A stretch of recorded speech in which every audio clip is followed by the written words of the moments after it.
Hey guys, so we're finally ready to discuss what you can invest your hard-earned dollars into. I'm going to remind you again that you should be taking notes on everything that you think you're going to need to know, things you're going to want to know along your investing journey, or what you think you might forget, so you might be taking a lot of notes. And that's okay, because the best way to learn and actually understand what I'm saying is to write it down, study it, and then apply it to your personal investment strategy. And on that note, let's start the section by talking about index funds. So, what is an index fund? In the most basic explanation, an index alone is a way to track the performance of a certain group of assets. And since the index measures the performance of a certain group of assets, the index is trying to replicate a certain sector of the stock market. Index fund is a type of mutual fund or ETF, exchange traded fund, that holds a certain group of assets from a certain index that is trying to match the performance of that same index. So basically, the index fund is the index. The index most commonly referred to is SPY, but there are index funds and indexes for typically every sector or industry within the stock market. Alright, and now that you know that, let's move on. Other than just companies, indexes can also measure economic data such as inflation or interest rates. And the funds that don't track companies that do happen to track economic data such as inflation and interest rates should still make sense to you, since you know that an index is just a fancy way of saying tracking the performance of a group of assets. And I know as a beginner this can all be very overwhelming, but just focus on the underlying message of what an index fund is, and that SPY is the most commonly referred to index fund. I also want you to remember that SPY is how the overall market is performing. If somebody said that the market was down 1%, that means SPY was down 1%.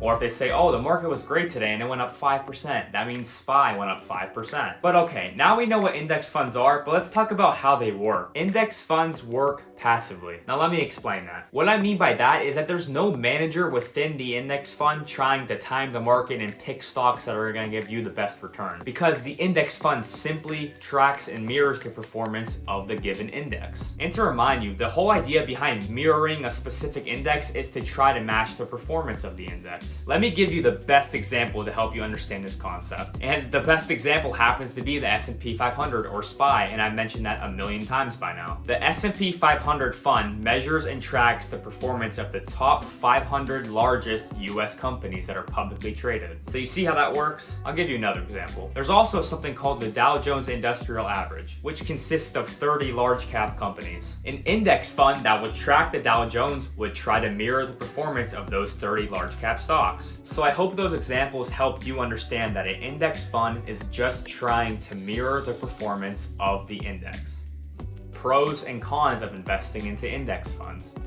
The first pro of index funds, and probably the most important, is that they have a very low expense ratio. And an expense ratio is basically the cost of owning the index fund. It includes all of the operating expenses that keeps the fund running. And since index funds are passively managed because they're just trying to match the performance of an index, there's no need for a manager constantly updating the holdings of the index fund or trying to give you the best return. Now, index funds still have fund managers, but they don't do nearly as much work as they would if they were working for an actively managed fund. And that helps explain why index funds are so much cheaper to own than actively traded funds, since they're doing less work and there's less cost to pay people for doing that work. So a good, cheap index fund should cost you less than 1%. And the usual fund is priced around 0.2 to 0.5%, but they're all cheaper than an actively traded fund, which usually trade at around 2%. The reason why the expense ratio is so important is because it works its way into the fund's performance. Comparing the low cost of an index fund to a higher cost of an actively managed fund,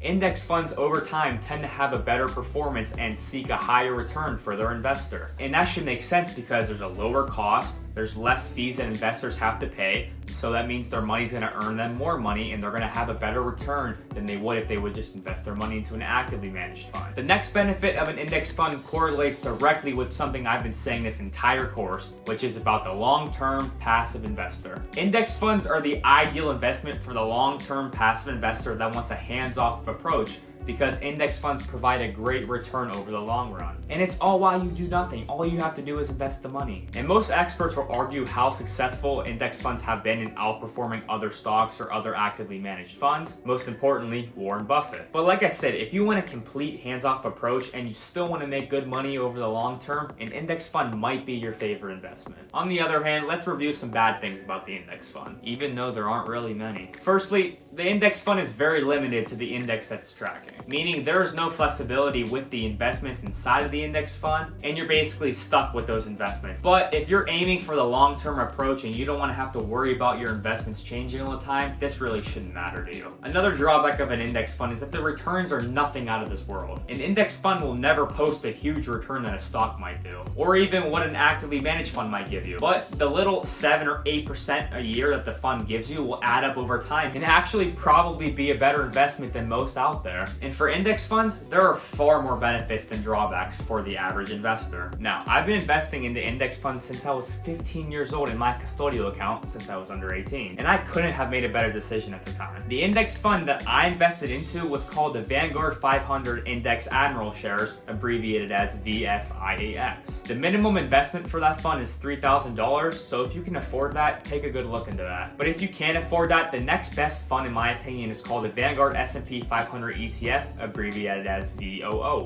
And the minimum investment for VOO is just the price of one share. So if the price of VOO is $400, you must invest the $400 to buy a share of it. And to keep investing in VOO, you must keep putting in the price of the share. And yeah, I know that sucks, but that's why I love my personal fund, VFIAX, so much. Because once you invest that $3,000 minimum, you can invest whatever amount you want to after. So if you really wanted to, you can invest $1 a month as long as you met that $3,000 minimum to open the fund. I also want to tell you that VFIAX and VOO are literally the same investment. So on that note, let's compare and contrast them. For your head, these investments are the exact same, and I'm not exaggerating when I say that. They track the same index of US stocks, they have the same number of stocks in both funds, they track the same sectors of the stock market, and they have a nearly identical rate of return. But I did say nearly identical, so you might think it's weird that if two funds are literally the exact same thing, how do they not have the exact same rate of return? Well,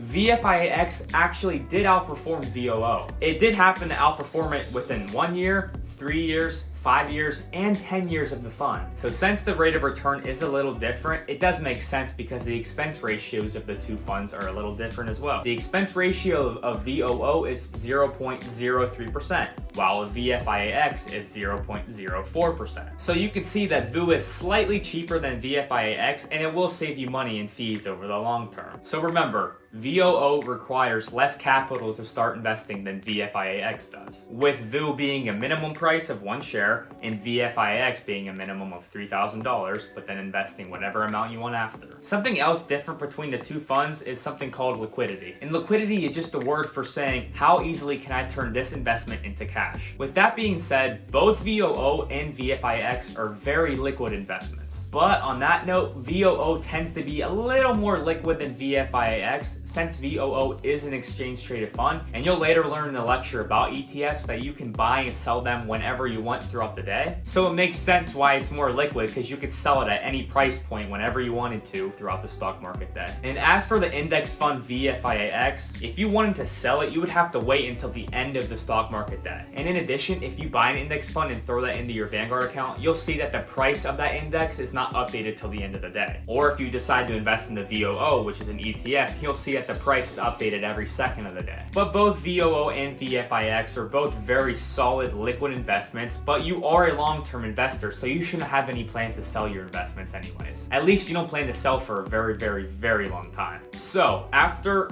all of that information you just heard, which fund is better? Well, VOO might seem like the better investment since it is a little cheaper, but there are things to consider like this. If you wanted to invest whatever amount you want on a weekly or monthly basis, I would find a way to get that $3,000 minimum into VFIAX, because once you pay the $3,000 to open and start investing into the fund, you can invest $1 a month if you really wanted to into VFIAX. But if you can't afford the $3,000 right away, then you would want to invest in the VOO, which is totally okay. But remember, with VOO, to actually start investing in it, you have to buy the price of one share, which is currently trading at $400. So again, if you wanted to invest $400 this month, you would have to invest the $400 next month to get into VOO. But I do want to make something clear. You don't have to put the $400 a month to invest in the VOO. You can still automatically invest $100 a week or $100 a month from your bank account to put into the money market fund, which is the savings account. But just know that until it gets to the price of one share of VOO, Vanguard will not invest your funds into the fund until it reaches the same amount that the price is trading at. Okay, so I laid out everything you need to know about index funds. Of course, there is so much more information you can learn about index funds, but this video for the average investor is perfect. Okay guys, so that's everything you need to know about index funds, and I hope you understand